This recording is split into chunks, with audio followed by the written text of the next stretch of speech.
दोस्तों, हवा में उड़ता एक विमान जिसको हवा में ही तकनीकी खामियों की वजह से जहां पहुंचना था वहां ना पहुंचकर वहीं पर लौटना पड़ा जहां से वो निकला था। एक बहुत ही परेशान करने वाली खबर आ जाई है दोस्तों, एयर इंडिया का हांगकांग से निकला एक विमान दिल्ली नहीं पहुंच पाया क्योंकि उसको हवा में ही वापस हांगकांग उतरना पड़ा। और जो वजह बताई जा रही है वो तकनीकी खामी बताई जा रही है। इस खबर में दोस्तों दो ऐसी चीजें हैं जिसको लेकर हाल के दिनों में सबसे ज्यादा सवाल खड़े हुए हैं। दोस्तों, जानकारी मैं आपको दे देती हूँ। दोस्तों, एयर इंडिया की फ्लाइट 315 इसको तकनीकी खामियों की वजह से कोई तकनीकी दिक्कत आ गई और जहां से ये निकला था विमान हांगकांग से, इसको वापस हांगकांग ही निकलना पड़ा। हांगकांग से इसने उड़ान भरी थी दिल्ली के लिए, लेकिन दिल्ली ये पहुंच नहीं पाया, वापस इसको हांगकांग निकलना पड़ा। और जो वजह बताई जा रही है वो तकनीकी खामी बताई जा रही है, को टेक्निकल फॉल्ट। अब यहाँ पर गौर करने वाली बात यह है दोस्तों कि ये जो विमान है ये एग्जैक्टली वही विमान है जो अहमदाबाद में क्रैश हुआ था, 7878 ड्रीम लाइनर। दोस्तों, जब से अहमदाबाद में विमान क्रैश हुआ था तब से लगातार सोशल मीडिया में ये जो कंपनी है बोइंग, इसको लेकर तरह तरह की बातें उठ रही थी, तरह तरह के सवाल खड़े हो रहे थे। दोस्तों, बोइंग एक कंपनी है अमेरिका की, बहुत बड़ी कंपनी है और ये इस तरह के विमान बनाने में बहुत एक्सपर्ट है। तब से जब से ये विमान हादसा हुआ तब से बोइंग के अपने कर्मचारी जो कंपनी के खिलाफ हाल के सालों में खड़े हुए थे, उनकी अलग अलग तस्वीरें सोशल मीडिया में वायरल होने लगी तब जब बोइंग दुर्घटनाग्रस्त हुआ। अगर आप चाहें तो मेरा ये वीडियो देख सकते हैं जिसमें मैंने आपको विस्तार से बताया है कि कैसे कंपनी के ही उसके 2 पूर्व कर्मचारी विसल ब्लोअर बन गए, जिनमें से एक की संदिग्ध परिस्थिति में मौत हो गई, उनकी लाश उनकी गाड़ी में मिली, बाद में उसको आत्महत्या कह दिया गया। तो ये एक ऐसी स्थिति थी जिसको लेकर बोइंग पर लगातार पिछले हाल के सालों में कई सवाल खड़े हुए, लेकिन क्योंकि अहमदाबाद में प्लेन क्रैश हुआ तब और सवाल खड़े हो गए। दोस्तों, जब अहमदाबाद में प्लेन क्रैश हुआ तब तरह तरह के जानकार दुनिया भर में निकल कर आ गए और ये कहने लगे कि हो सकता है पायलट की गलती थी, जबकि सब जानते हैं कि जो प्लेन के पायलट थे सुमित सबरवाल, वो इतने एक्सपीरियंस पायलट थे कि वो पायलट्स को ट्रेन करते थे। लेकिन अब ये विमान, क्या इसमें ही पायलट की गलती थी? ये विमान भी दोस्तों बोइंग ही बताया जा रहा है, 787 ही बताया जा रहा है।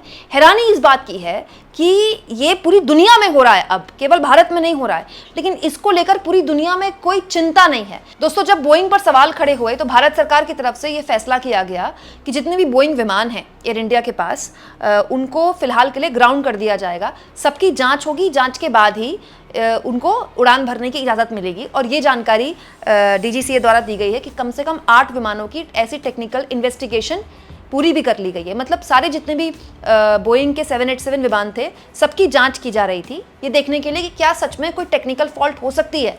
लेकिन अजीब बात देखिए कि ये भी बोइंग विमान ही है जो कि हांगकांग से निकला, जिसको दिल्ली आना था, और इसमें भी टेक्निकल फॉल्ट ही बताई जा रही है। दोस्तों, बोइंग विमान का इस्तेमाल पूरी दुनिया में किया जाता है और ये जो अहमदाबाद में हादसा हुआ ये अपने आप में पहला वाकया था जब इसमें हादसा हुआ। आज से पहले कभी इस विमान का हादसा नहीं हुआ था, लेकिन बोइंग को लेकर लगातार शिकायतें खूब आई हैं दुनिया भर से। अब आ जाते हैं दोस्तों इस खबर के दूसरे इंपॉर्टेंट पहलू से, वो ये कि ये विमान भी एयर इंडिया का ही था। दोस्तों, एयर इंडिया को लेकर हाल के दिनों में हमारे देश में शिकायतों की बाढ़ आई है।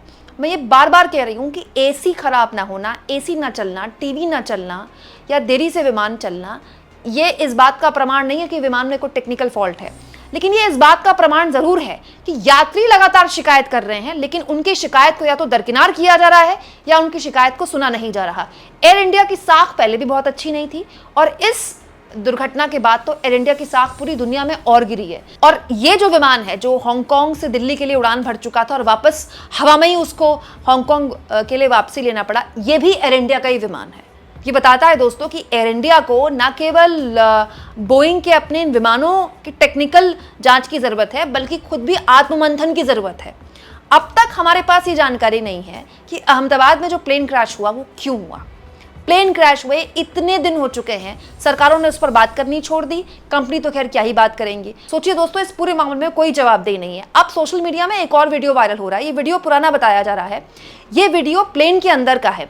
ये वीडियो भी दोस्तों एयर इंडिया का है। एयर इंडिया का ये वीडियो देखिए गौर से, जिसमें यात्री बताते हैं कि वो प्लेन के अंदर 5 घंटे से बैठे हैं। Can you believe that? 5 hours, 5 घंटे दोस्तों बहुत ज्यादा होते हैं। AC नहीं चल रहा है, 5 घंटे प्लेन में AC ना चलना, मतलब आप सोचिए वेंटिलेशन कोई जगह नहीं होती, प्लेन में कोई ट्रेन की तरह तो होता नहीं कि खिड़की खोल के बैठ जाएं। और तो और यात्री ये कह रहे हैं कि हम स्टाफ को बुला रहे हैं, लेकिन स्टाफ भी आने को तैयार नहीं, क्योंकि स्टाफ को पता है कि उनको डांट पड़ेगी। इस वीडियो को हमें देखना इसलिए ज़रूरी है क्योंकि हमने जब एयर इंडिया का विमान दुर्घटनाग्रस्त हुआ था तो मैंने आपको ये वीडियो दिखाई थी जिसमें मैंने आपको बताया था कि आकाश वत्स उसी प्लेन में जो दुर्घटनाग्रस्त हुआ था, उसी प्लेन में 2 घंटे पहले सवार हुए थे दुर्घटना से, और उन्होंने बताया था कि वो प्लेन भी भारी दिक्कतों का, उसमें टीवी खराब था, उसमें एसी की दिक्कत थी, एसी काम नहीं कर रहा था। और अब एयर इंडिया का एक और प्लेन जिसमें यात्री बता रहे हैं कि वो 5 घंटे से प्लेन के अंदर है, बच्चे पसीना पसीना हो गए हैं, बुजुर्ग परेशान हैं, लेकिन एसी नहीं चल रहा है। देखिए video. I am really shocked to see the irresponsible behavior of this flight. I am actually shocked. मेरा बेटा जो 3 साल का है बेचारा पसीने में भीग चुका है। We are pushing the crew button, but none of the crew is coming. Again and again, everyone is pushing. Just look at the situation. Just look at the situation. हमने कम से कम सारे लोगों ने 100 से भी ज्यादा बार क्रू को बुलाया है, but none of the crew member is responsible enough to come here and speak towards us. Look at the situation. ये रात को 12 साढ़े 12 बजे की बात है। फ्लाइट का टाइम है 7 बजे और 7 सवा 7 की फ्लाइट से 12:30 बज चुके हैं, but there is just zero awareness of the things what is going on. अगर टेक्निकल इशू है तो you should be very responsible कि आप अपने पैसेंजर्स को परेशान मत करो, सबको आराम से एयरपोर्ट पे कराओ या फिर दूसरी फ्लाइट दो। यार ये क्या तरीका लगा रखा है आप लोगों ने। Look at the situation. Really want to show you please.